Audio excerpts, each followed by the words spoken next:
I'm supposed to talk about the Pentagon. Nope. Where do you think is the richest area of the United States? Where are the richest counties? Fairfax. Fairfax. Well, it certainly isn't in Wall Street anymore. That's kind of interesting. It's not Westchester County. It's not Silicon Valley anymore. It is suburban Washington, D.C., particularly around Virginia. The richest counties in the entire country. And why? Military. War. Military. And don't say defense. Never say defense. There are no defense contractors. They are military contractors. They are destroyers. They are not defending us. They are making us less safe. So every time somebody says the defense industry, a defense contractor, say no. They're not defending us. But they're making a hell of a lot of money on the military contractors, and they're making a hell of a lot of money from us. It's our money. Where else is this money going? It's cycled, it's recycled, and it's a vicious, disgusting death cycle.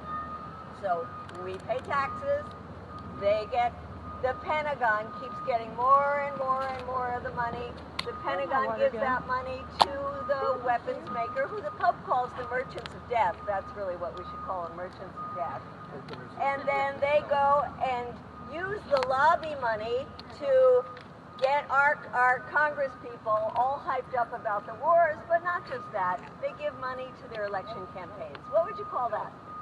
Bribery. It's bribery. It's fraud. It's bribery. Money laundering. And yet it's money laundering, exactly. And yet that is the way this two-party system works. So what's so exciting for me is people trying to create another party, because that's absolutely critical that we get out of this two-party cycle, because it just doesn't work and it will never work. So you have the wealthy people living in these mansions, and it would be nice when we're doing this housing work to take a tour. Let's see where the CEO of Raytheon lives. Let's see where the CEO of Northrop Grumman, of General Atomics, General Dynamics, Boeing, because they all have these mansions all surrounding Washington, D.C., because that is where the money is. So, of course, when it comes to anything that we, the people, need, like housing, the money isn't there. You know, there was a campaign to cut the Pentagon budget by 10%. That sound like a lot to you? No, that's not. I mean, we should be cutting the Pentagon budget in half, at least.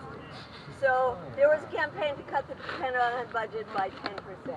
We couldn't even get all of the members of the Progressive Caucus to vote for cutting the Pentagon budget by 10%. Now that 10%, you could solve the entire problem of affordable housing, of homelessness. You could solve that and have money left over just with that 10%. But we can't even get all the members of the Progressive Caucus to vote for a 10% reduction. Now, Barbara Lee, Congresswoman, she said, let's cut it by $350 billion, which is almost half. And that is a good start, right? Let's go for cutting it by half. Yeah. And that is something that we at Code Pink, with about 100 other organizations, are launching a campaign, cut the Pentagon budget by half, starting the day after 9/11, which is 9/12, Sunday.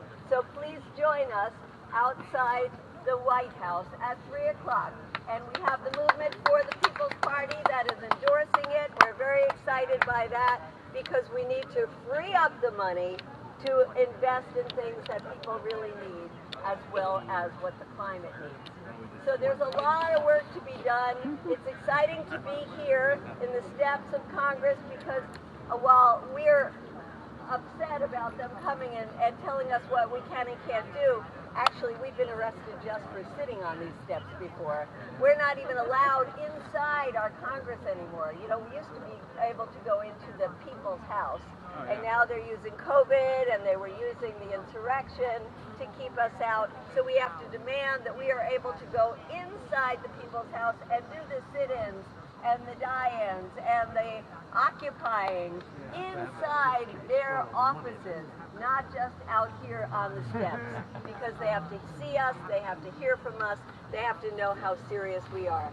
And I just also want to say that don't you think it's a time after the U.S. troops leave Afghanistan to do a little bit of reflection about what the fuck was happening for 20 years in Afghanistan?